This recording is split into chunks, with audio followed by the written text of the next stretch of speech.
Assalamualaikum warahmatullahi wabarakatuh. Bismillahirrahmanirrahim. Alhamdulillahi rabbil alamin. Wa bihi nasta'inu ala umurid dunya waddin. Wassalatu wassalamu ala asyrafil anbiya'i wal mursalin,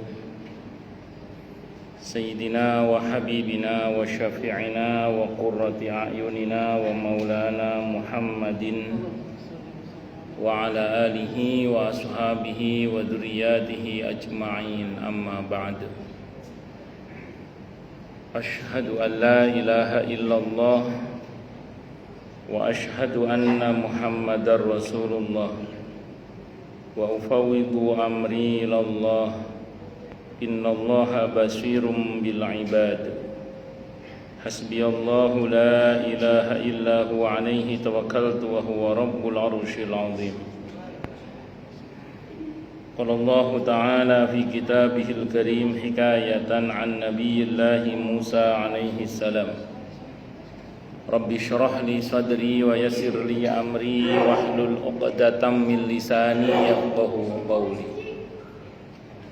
Para alim, para asatid, para asatidah, para sepuh, para bini sepuh, para aji sepuh, para tokoh masyarakat, hadirin, hadirat sekalian, hafidhani wa hafidhakumullah, bil khusus segenap pengurus Masjid Jami' Al-Muhajirin Perumnas 1 dan sekitarnya, yang semoga pengurusnya dan jamaahnya semoga semuanya saja selalu dalam naungan rahmat, barokah, perlindungan serta bimbingan Allah Subhanahu wa taala. Amin Allahumma amin insyaallah. Allahumma inna nas'aluka ilman nafi'ah wa rizqan thayyiba wa amalan mutaqabbala wa fatahallahu alaina futuhal arifin. Allahumma inna na'udzubika min ilmi la yanfa' wa amalin la yurfa' wa qalbin la yakhsha' wa du'a'i la yusma'. Allahumma ati anfusana taqwaha wa zakkiha anta khairum man zakkaha anta waliyuha wa maulaha. Amin Allahumma amin insyaallah. Para jamaah sekalian, hafizani wa hafidhakumullah. Kali ini insyaallah kita akan membahas tentang fikih muamalah berkaitan dengan jual beli dan yang lainnya.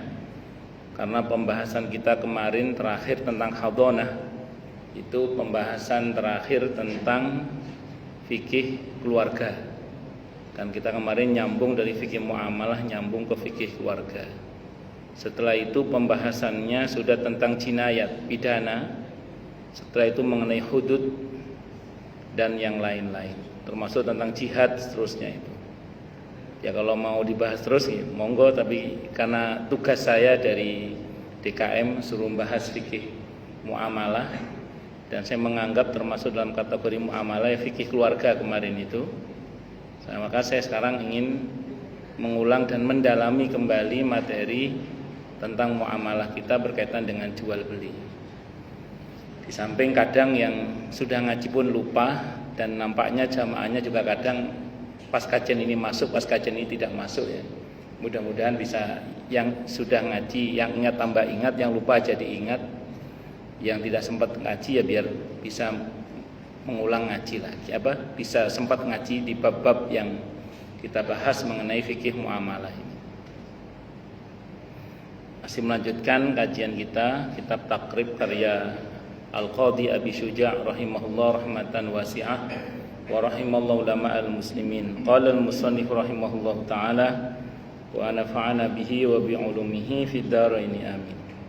Bismillahirrahmanirrahim. Kitabul Buyu'i. Ini kitab menerangkan tentang ahkamul buyu', tentang hukum-hukum jual beli, wa ghairiha dan selain jual beli, minal muamalati dari akad-akad muamalah atau dari beberapa aktivitas muamalah. Al-buyu'u adapun jual beli itu ada salah satu asya'a, 3 macam. Jadi jual beli itu ada 3 macam. Yang pertama bai'u ainin musyahadatin fajaizun. Yang pertama adalah menjual sesuatu yang bisa disaksikan. Maka fajaizun hukumnya adalah boleh. Al-aslu fi masyru'iyatil bai'. Adapun dasar yang digunakan untuk disyariatkannya akad jual beli ini adalah ayatun, beberapa ayat. Minha, di antara ayat-ayat itu adalah qauluhu ta'ala, firman Allah Ta'ala di surah Al-Baqarah ayat 275 itu, yaitu wa ahallallahu al-bai'a wa harramar riba. Dan Allah telah menghalalkan jual beli dan mengharamkan riba. Jadi jual beli dihalalkan, sementara kalau riba itu diharamkan. Kalau jual beli nanti berkaitan dengan komoditi. Komoditi itu ya barang-barang yang memang bisa dijual. Dan ini berbeda dengan riba yang nanti di antara hubungannya berkaitan dengan alat tukar. Alat tukar itu termasuk benda ribawi yang tidak bisa diperjualbelikan. Dalam pengertian, kalaupun dilakukan hal itu, maka harus semisal, harus sesuai, tidak boleh ada lebih. Karena kalau mengambil lebih, disitulah nanti ada nilai ribanya. Itu secara prinsip, itu dasarnya itu dulu. Bahwa nanti ada diskusi yang panjang lebar terkait dengan konteks kekinian, itu persoalan lain. Tapi dasarnya adalah itu dulu. Makanya nanti kalau bicara jual beli ya berarti berkaitan dengan komoditi pada umumnya, dan itu dihalalkan dalam agama. Nah, sementara nanti kalau bicara tentang riba yang diharamkan dalam agama, maka ada nanti yang disebut dengan istilah benda-benda ribawi, dan ada juga yang disebut dengan alat tukar, yang itu dalam transaksinya tidak boleh ada lebih. Kalau sengaja ada lebih, tidak yadan biyadin, tidak cash, tidak seketika, nanti dikhawatirkan ada yang namanya riba tadi. Tapi tentu nanti diskusinya panjang, sementara itu dulu. Wa ahadisu, dan juga ada beberapa hadis. Minha, di antara hadis-hadis tersebut adalah ma rawahu al-Hakim. Itu hadis yang telah meriwayatkannya siapa? Imam Al-Hakim.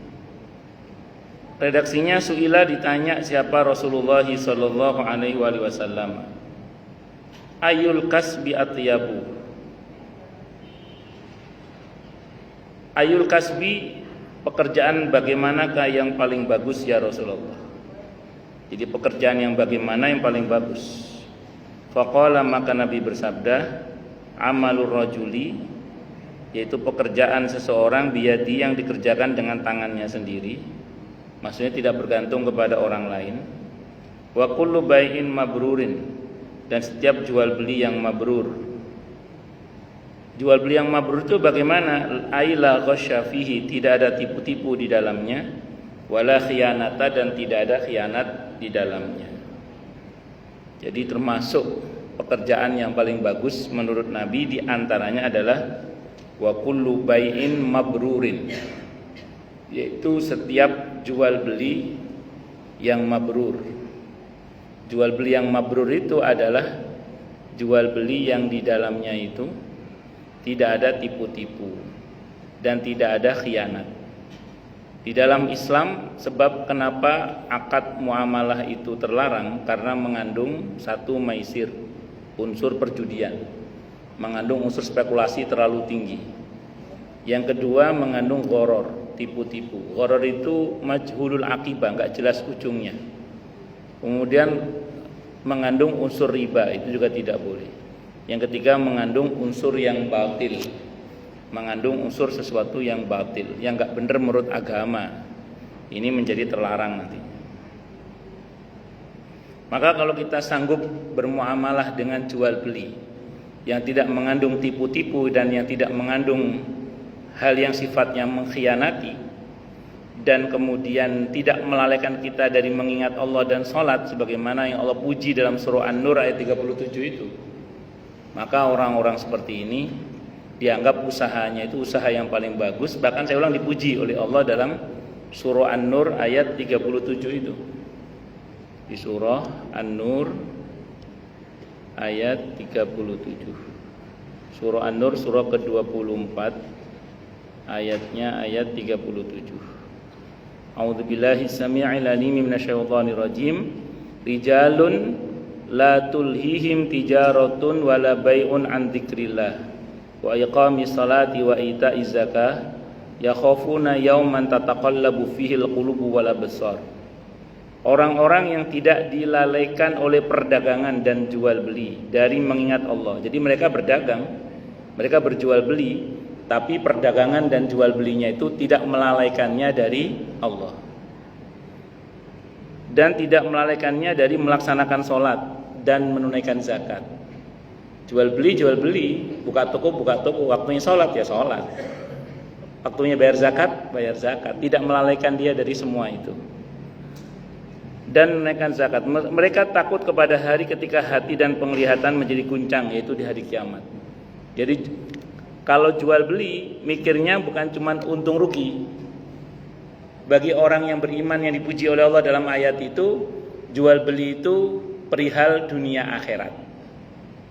Jadi seorang muslim itu dalam jual belinya tidak hanya bicara untung rugi, tapi bicara tentang apa tadi, dunia akhirat. Saya kalau begini Allah ridho apa tidak? Kalau saya begini Allah murka apa tidak? Kalau saya begini kira-kira Allah ridho apa tidak? Selalu begitu. Kenapa? Karena dalam perdagangannya itu dia tidak hanya bicara untung, tapi dia bicara dunia akhirat. Allah. Kalau asal banyak ingin dapat banyak, maksudnya nipu bisa. Tapi kalau ingin mendapatkan berkah, tidak ada jalan lain kecuali sesuai dengan apa yang diatur oleh Allah dan Rasulnya Muhammad sallallahu alaihi wasallam. Itu seperti itu. Allahu Akbar. Bahkan perihal jual beli ini 10 dari 9 dari 10 pintu rizki itu dalam satu riwayat disebutkan dibuka dari pintu perdagangan.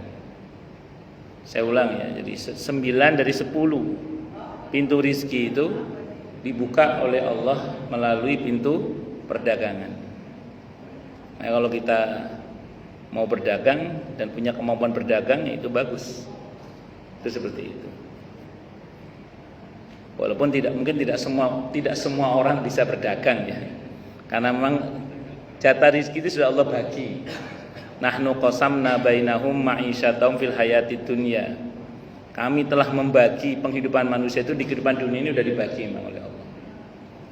Nah, namun kalau kita punya kemampuan dan kemauan untuk berdagang dengan cara-cara yang tidak membuat kita lalai dari Allah, tentu itu lebih baik. Karena 9 dari 10 pintu rizki itu dibuka dari perdagangan. Itu seperti itu. Wa bai'u syai'in mausufin bi fi dhimmati. Dan jual beli sesuatu yang disifati dalam tanggungan. Fajaizun, maka boleh juga hukumnya. Idza wujidat asifatu, apabila didapati apa sifatnya, ala ma wusifa bihi, sebagaimana yang dipersifatkan terhadap barang tersebut. Jadi ini biasanya berkaitan dengan jual beli yang tidak langsung, kayak akad salam, jual beli yang inden, pre-order, atau biasanya jual beli online juga termasuk. Nah, ini karena kita tidak bisa melihat langsung barangnya, atau belum bisa melihat langsung barangnya misalnya, maka ditunjukkanlah spesifikasinya atau sifat-sifat dari barang tersebut. Kalau sekarang kalau kita beli di online itu ada fotonya, ada videonya, dijelaskan jenisnya, ukurannya, macam-macamnya itu. Nah, kalau barangnya sesuai dengan apa yang dijelaskan dalam persifatan tersebut, maka sah jual belinya, boleh, tidak apa-apa. Kalau tidak sesuai, maka orang yang membeli punya dua pilihan: menerima barang yang tidak sesuai itu atau mengembalikannya. Kenapa? Karena dianggap jual belinya tidak sesuai dengan sifat yang diberitahukan, dan ini bisa diminta kembali uangnya kalau mau sudah terlanjur dibayar, atau tidak jadi jual belinya karena tidak sesuai dengan apa yang ditunjukkan sebagai sifatnya tadi itu. Nah, ini biasanya nanti untuk akad apa tadi? Salam, pesanan, inden, pre-order, atau yang sifatnya custom itu atau apalah. Ya, termasuk juga diantaranya ya, jual beli online itu. Ini bisa boleh asal tidak ada kebohongan di dalam mensifati barang-barang yang dijual tersebut. Selanjutnya wa bai'u 'ainin ghaibatin, dan menjual benda yang gaib, yang enggak ada. Lam tusyahad, yang tidak bisa disaksikan. Fala yajuzu, maka ini enggak boleh. Yang model begini enggak boleh. Li'annahu, karena sungguhnya jual beli sesuatu yang enggak bisa dilihat tadi itu adalah ghararun, tipu-tipu. Masuk dalam kategori penipuan. Ai fihi khatarul ghasyi wal khida'. Artinya di dalam akad seperti itu dikhawatirkan terjadi penipuan, tipu muslihat atau tipu daya. Wa qad naha, dan sungguh telah melarang siapa Rasulullah sallallahu alaihi wasallam an ba'il gharari, dari jual beli yang mengandung unsur tipu-tipu. Akhrajahu Muslimun, hadis ini dikeluarkan oleh Imam Muslim. Ustaz, bagaimana dengan kita selama ini beli data itu? Beli data, paket data itu kan fisiknya nggak bisa kita lihat itu. Yang kita beli itu manfaatnya, jadi fisiknya nggak pernah kita lihat. Maka nanti akad seperti ini bisa masuk dalam kategori ijaro. Ijaro itu beli manfaat, jadi bukan beli benda, beli manfaat. Dan haknya bukan hak milik itu, tapi hak manfaat itu. Jadi hak manfaat. Kayak jenengan beli listrik, beli token listrik atau bayar listrik. Ini kan kita menggunakan strumnya nggak pernah kita ketahui ini strumnya ini. Bentuknya bagaimana kita juga nggak tahu. Dia tidak bisa dipegang juga, kalau pegang mati yang pegang. Tapi bisa dimanfaatkan, bisa. Nah, ini nanti bisa masuk dalam akad namanya ijaro. Ijaro itu jual beli manfaat, tapi tidak dimasukkan dalam kategori jual beli. Karena nanti ada beberapa akad itu yang tidak dimasukkan dalam kategori jual beli. Seperti misalnya al-qard. Qard itu utang piutang. Termasuk juga nanti riba. Termasuk juga nanti ijaroh itu. Nah, dalam hal ijaroh ini biasanya yang terjadi adalah jual beli manfaat. Kayak jenengan sebagai karyawan, jenengan kan dibayar oleh perusahaan untuk skill panjenengan. Jadi perusahaan membeli waktu Anda, membeli skill Anda, keahlian Anda, membeli tenaga Anda, untuk manfaatnya diambil untuk perusahaan tersebut. Tapi tidak untuk dimiliki, karena itu tetap milik jenengan semua. Tapi manfaatnya dibeli oleh perusahaan. Itu kan akadnya ijaro. Makanya nama yang Anda terima namanya apa? Ujroh kan? Iya, ujroh itu apa? Gaji itu. Gaji. Ya, jadi sebenarnya untuk jual beli yang sifatnya itu manfaat, itu bisa masuk dalam kategori akadnya itu akad ijaro. Akadnya apa tadi? Sewa menyewa atau beli manfaat lah istilahnya begitu. Jadi sebenarnya itu tidak masuk dalam kategori jual beli dalam disiplin ilmu fikih ya. Masuknya dalam akad sendiri namanya akad ijaro. Akadnya namanya akad ijaro.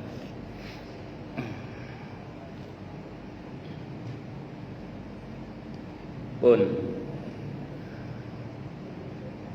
Terus kemudian wayasihu, dan sah apa bai'u kulli tahirin, menjual segala sesuatu yang suci, muntafa'in bi, yang bisa dimanfaatkan, mamlukin, yang bisa dimiliki. Menjual segala sesuatu yang suci yang bisa dimanfaatkan dan bisa dimiliki itu boleh dalam fikih Islam. Jadi kategori benda yang dijual itu harus pertama suci, yang kedua bisa dimanfaatkan, yang ketiga bisa dimiliki. Nah, ini masuk dalam kategori jual beli yang diperbolehkan. Fala yasihu, maka tidak sah apa bai'u ma la yamliku, jual beli sesuatu yang tidak bisa dimiliki. Liqaulihi sallallahu alaihi wasallam, karena sabda Nabi kita Muhammad sallallahu alaihi wasallam, wala bai'a illa fima tamliku, tidak ada jual beli atau tidak boleh jual beli itu kecuali pada sesuatu yang bisa dimiliki atau sesuatu yang kamu bisa memiliki. Akhrajahu Abu Dawud, hadis ini riwayat Abi Dawud. Lah terus bagaimana Ustadz nanti berkaitan dengan jual beli yang kenyataannya itu najis? Jadi jual beli yang najis itu bagaimana? Kayak misalnya ada peternak lele, dia beli bangkai ayam, atau yang ternak buaya terus beli bangkai ayam bahkan bangkai sapi untuk dikasih makan ke binatang-binatang mereka. Atau kalau di Jawa Timur itu di daerah Jombang itu dan sekitarnya itu ada orang jual kencing sapi literan untuk orea kencing sapi.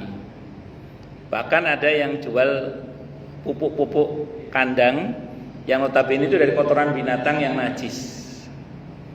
Kalau pakai disiplin mazhab Syafi'i yang ini, dengan akad jual beli nggak bisa.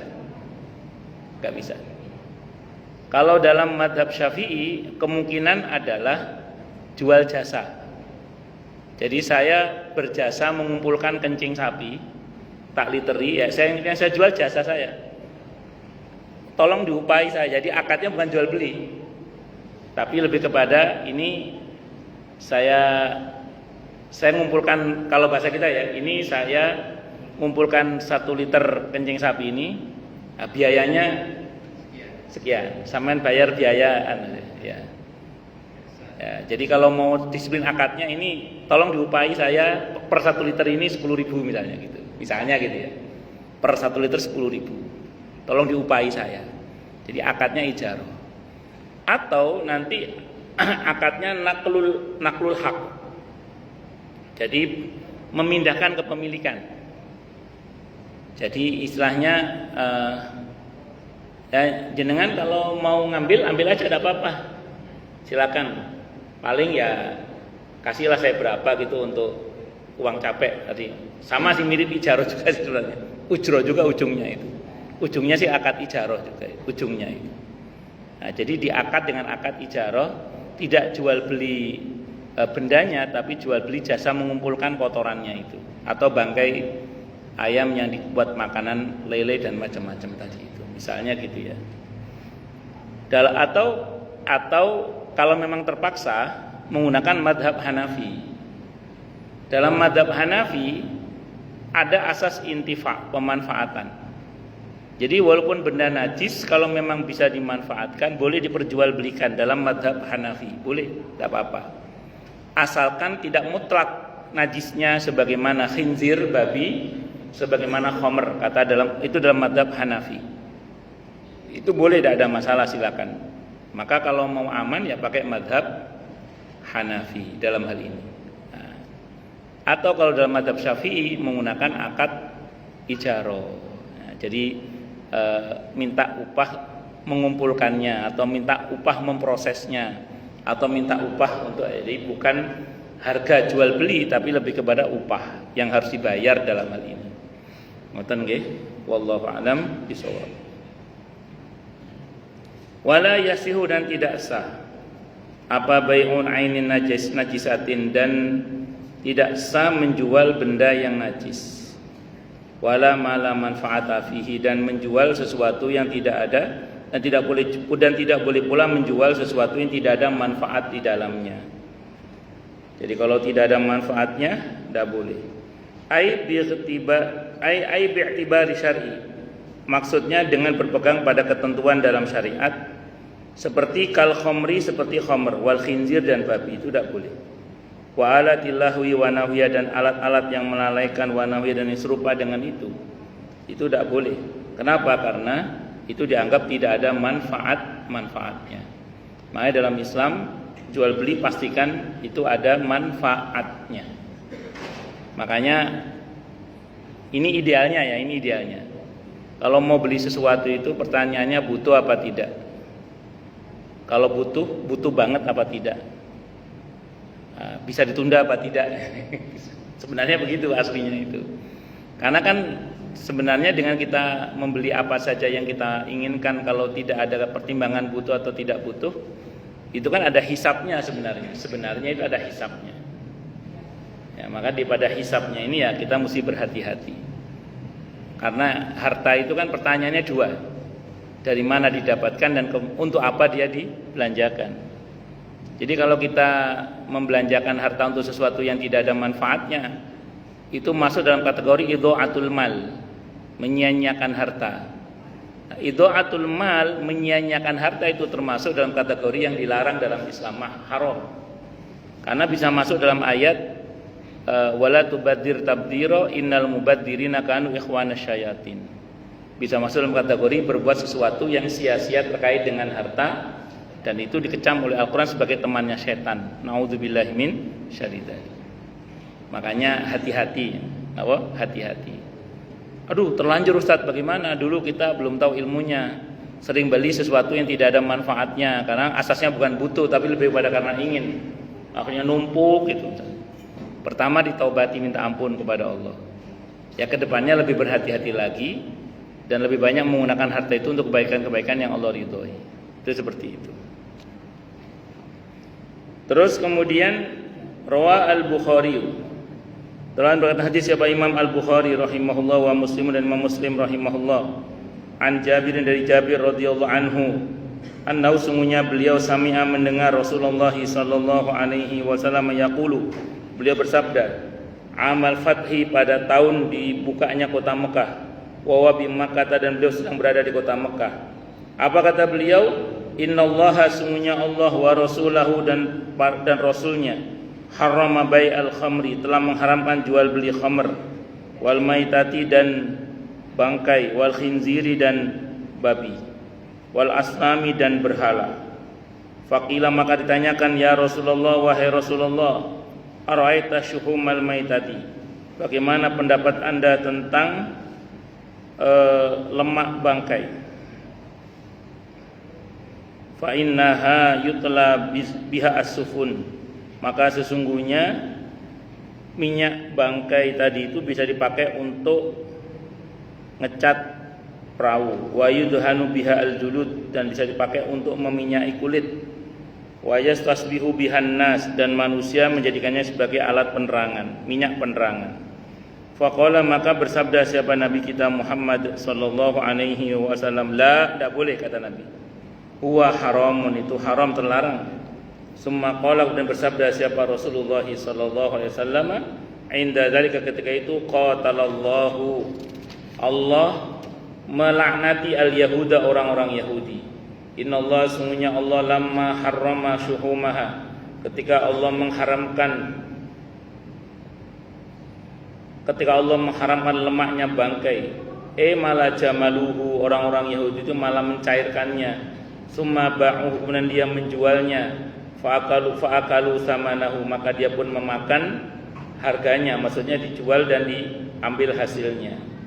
Ini sebab kenapa dilarang sampai dengan ancaman qatalallahul yahud, yang berarti dosa besar kalau kita melanggar itu. Nah, tapi saya sering sampaikan di sini juga bahwa kalau kita baca hadis itu biasanya ada fikih hadisnya. Nah, fikih hadisnya ya tadi itu, untuk sesuatu yang najis, memang kalau dalam madhab Syafi'i itu kalau dibuat akad jual beli tidak bisa. Nah, kalau mau ya akad tadi, akad ijarah. Jadi tidak diakad dengan jual beli. Karena dalam Islam itu beda akad, beda hukum dalam Islam itu. Saya ulang ya, dalam Islam beda akad, beda hukum. Aktivitas menikah dengan berzina itu sama. Enggak, aktivitasnya mirip Pak, mirip aktivitas. Yang membedakan apa? Akadnya. Akadnya. Ya, di sana ada syarat rukun yang memang harus dipenuhi dalam pernikahan. Nah, itu seperti itu. Makanya kalau ini dipaksakan dengan akad jual beli dalam mazhab Syafi'i, batil, tidak boleh. Al-butlanu la asara bil fil hukmi, sesuatu yang batil tidak punya implikasi hukum. Berarti pemindahan hak tidak terjadi, tidak sah. Kalau mau ya tadi, yaitu naklul hak, yaitu apa ya, memindahkan hak dari satu pihak ke pihak yang lain melalui akad ijarah. Jadi bendanya monggo dipundhut mawon ndak apa-apa, paling jalan cuma ganti uang capeknya aja lah. Ya, silakan diambil ini misalnya kotoran. Kalau dalam konteks kita sih kotoran. Kalau kita ini sih enggak sih ya. Insya Allah kita enggak jual lemak tadi itu. Kalau karena sudah ada cat sekarang, ada pelitur, ada cat, ada macam-macam, udah enggak jual itu lagi sudah. Nah, jadi kalau dalam konteks kekitaan mungkin ya pupuk termasuk kotoran binatang, bangkai binatang, berkaitan dengan aktivitas sebagian masyarakat kita yang ngasih makan ternak lelenya atau ada yang ternak buaya, kecuali buaya darat yang lain bab nanti. Nah, jadi itu masuk dalam kategori nanti akadnya bukan jual beli, tapi akadnya apa tadi? Ijarah. Jadi pemindahan naklul hak, pemindahan hak dari satu orang ke orang yang lain melalui akad namanya ijarah. Pun monggo dipundhut, silakan diambil aja ini. Tapi nanti ya bayar uang capeknya karyawan saya misalnya. Enggak apa-apa pakai aja silakan. Tapi nanti ya ini tolong ya dikasih upah lah itu Berarti akadnya bukan jual beli tapi kasih upah berapa. Disampaikan berapa upahnya. Itu seperti itu. Itu diantaranya berkaitan dengan akad jual beli. Nah, saya mau lanjutkan sedikit mengenai penjelasan ya. Buyu' adalah bentuk jamak dari kata bai'. Secara bahasa bai' adalah muqabalatu syai' bi syai', saling menukar sesuatu dengan sesuatu. Itu namanya bai' namanya. Dan ini bagian dari akad memindahkan hak. Konsekuensi kalau jual belinya tidak sah, berarti pemindahan haknya tidak sah.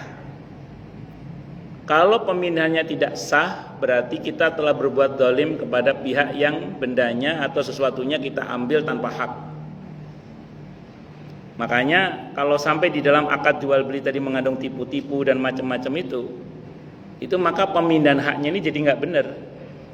Berarti tanpa kita sadari kita memakan hak orang lain atau memiliki yang bukan hak kita, dan itu bahaya. Makanya pastikan dalam akad jual beli itu jelas. Jangan sampai tidak jelas. Nah, sehingga saya pernah cerita di sini, saya pribadi kalau di dalam rumah itu antara saya dengan istri, saya dengan anak-anak, antar anak-anak, itu saya biasakan jelas dalam akad. Kalau minta ya minta, kalau beli ya beli, kalau pinjem ya pinjem, harus jelas. Jangan sampai nanti ngomongnya pinjem tapi nggak pernah kembali, misalnya gitu. Jangan sampai nanti ngomongnya minta ujungnya malah suruh bayar, tidak boleh. Harus jelas. Kalau minta ya minta, kalau pinjem kalau ya pinjem, kalau beli ya beli. Tidak boleh tidak jelas, harus jelas. Itu dalam akad-akad muamalah. Jadi tidak boleh tidak jelas. Secara istilah bai' adalah tamliku ainin maliyatin bi muawadatin bi idnin syar'iyyin au tamlikin manfaatin mubahatin ala ta'bidi bisamanin maliyin. Kepemilikan sesuatu benda berupa harta dengan prinsip muawadhah, saling mengambil keuntungan dengan izin syar'i, atau kepemilikan manfaat yang mubah yang berlaku takbid selamanya dengan saman harga yang berupa harta. Begitu jual beli itu berarti dalam konsep jual beli ini berarti kita diperkenankan untuk mengambil keuntungan karena ini sifatnya memang betul-betul muamalah yang di dalamnya kita diperkenankan mengambil keuntungan. Silakan, yang penting jelas gitu. Nah, kemudian yang kedua, begitu terjadi akad, maka terjadi pemindahan hak dari harta itu kepada pihak lain dan ini sifatnya permanen selamanya. Jadi begitu selesai akad deal, maka sudah itu menjadi milik yang bersangkutan selamanya dan kita tidak punya hak sama sekali, putus sudah. Kita tidak punya hak sama sekali terhadap benda tersebut karena sudah diperjualbelikan. Makanya kalau seandainya ada orang tua berkata kepada salah satu anaknya, "Nak, bapak punya utang, tolong bayarin utang bapak, nanti kompensasinya kamu saya kasih sawah itu." Jadi seolah-olah belilah sawah saya itu, tapi tolong bayari utang saya, misalnya gitu.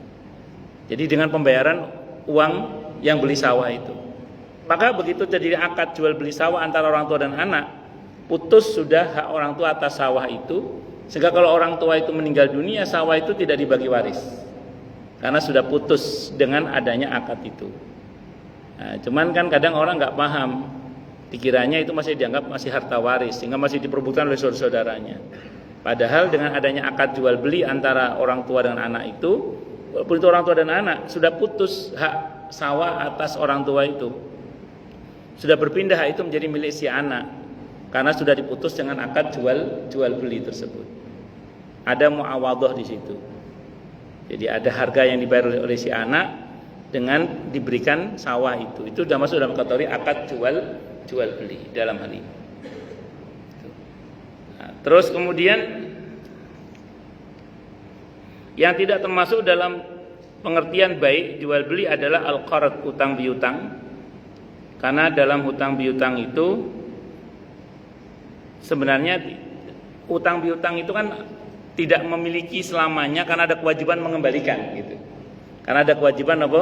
Mengembalikan. Nah, kemudian nanti tidak termasuk dalam kategori baik itu adalah riba. Karena nanti saya ulang, kalau berkaitan dengan alat tukar itu kita tidak boleh mengambil keuntungan secara materi. Maka kalau berani minjemin ya harus berani rugi secara materi, tapi secara pahala dapat besar pahalanya. Kalau nggak mau rugi, ya akad mudharabah, akad syirkah, jangan akad qard kalau gitu.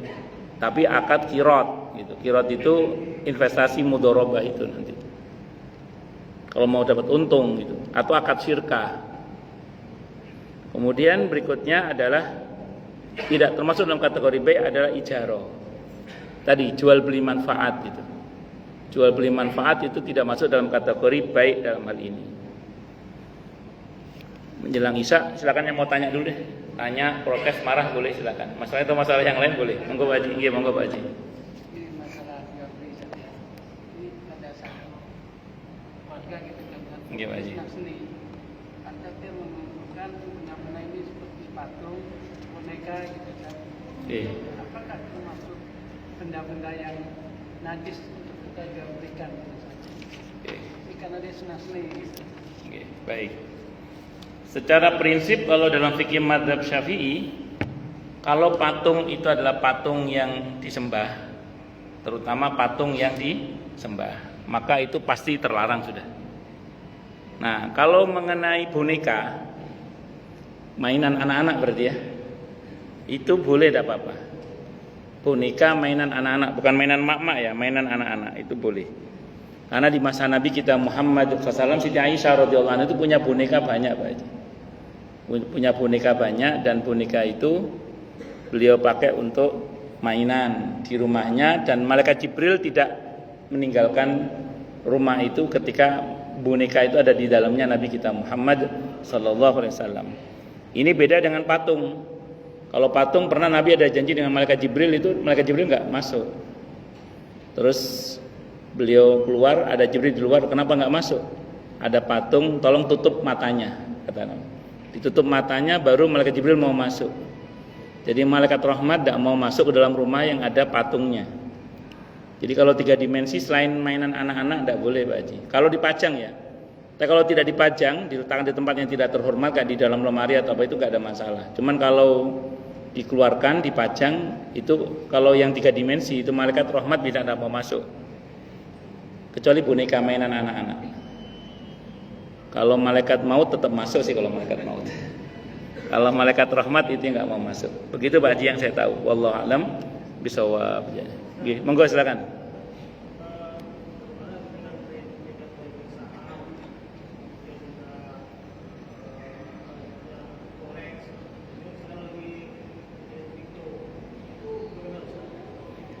Nggih. Jadi wallahu a'lam bishawab ya.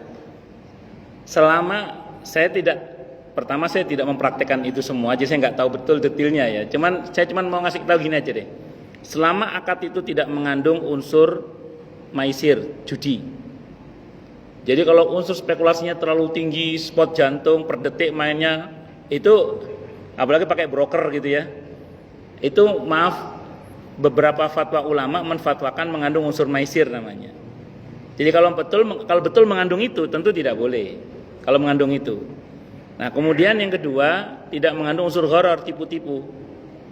Gharar itu majhulul akibah, enggak jelas ujungnya. Kemudian tidak mengandung unsur riba.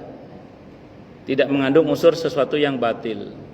Sependek yang saya tahu, lembaga-lembaga keuangan syariah itu kayak di SN itu juga merekomendasikan beberapa bentuk investasi saham yang syar'i.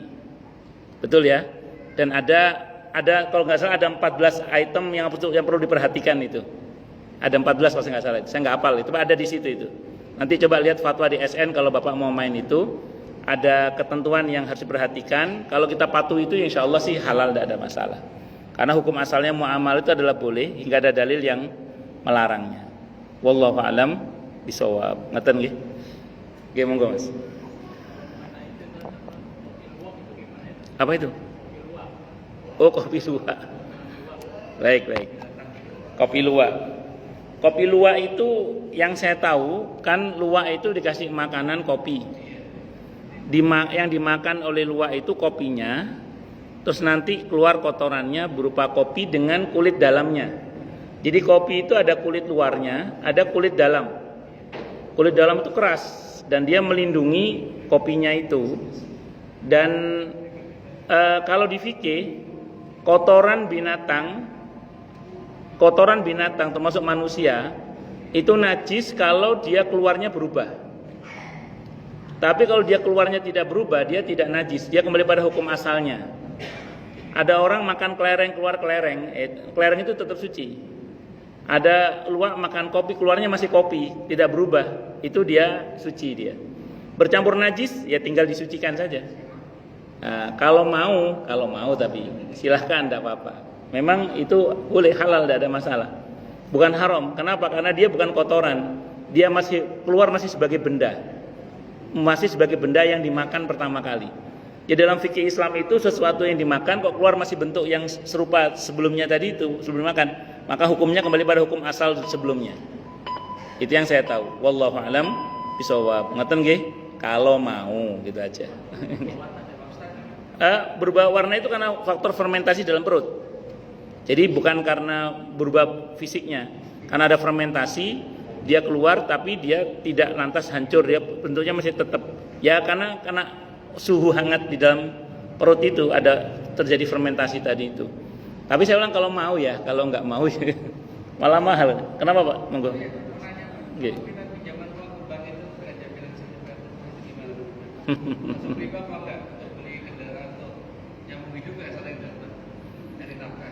Baik.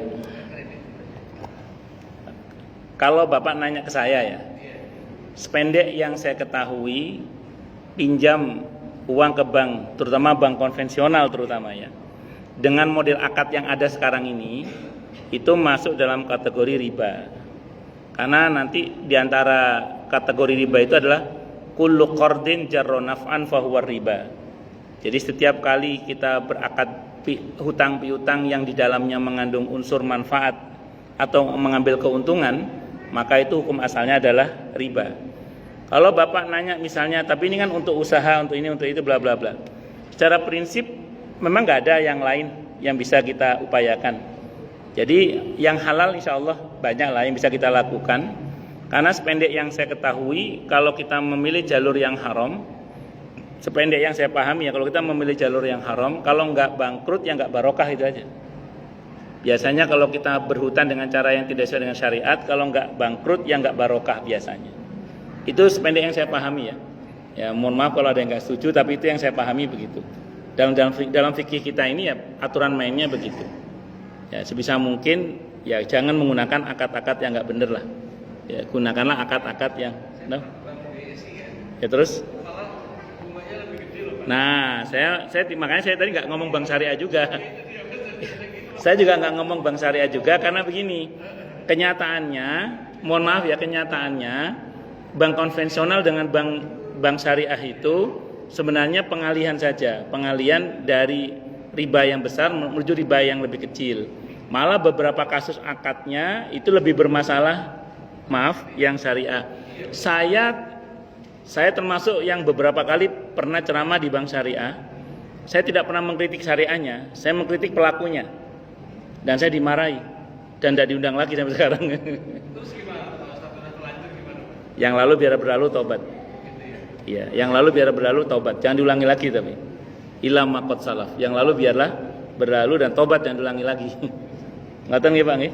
Wallahu a'lam bishawab. Iya, cukup dulu nggih. Kita tutup dengan hamdalah. Alhamdulillahirabbil alamin. Semoga kajian kita bisa bermanfaat, mubarakah fi dini wa dunya wal akhirah untuk kita, keluarga kita dan seluruh umat Islam semuanya. Dan mudah-mudahan kita semua dijadikan oleh Allah sebagai orang-orang yang sukses dunia akhirat, selamat dunia akhirat, bahagia dunia akhirat, dan dipermudah urusan kita oleh Allah fi dini wa dunya wal akhirah. Semoga Allah limpahkan hidayah selalu untuk kita, semoga Allah tingkatkan selalu hidayah untuk kita, dan semoga Allah berikan hidayah untuk siapapun yang melihat kita. Subhanakallahumma bihamdika asyhadu an la ilaha illa anta astaghfiruka wa atubu ilaik. Sallallahu alaihi Muhammad wa ala alihi washabihi wasallam. Saya mohon maaf. Assalamualaikum warahmatullahi wabarakatuh.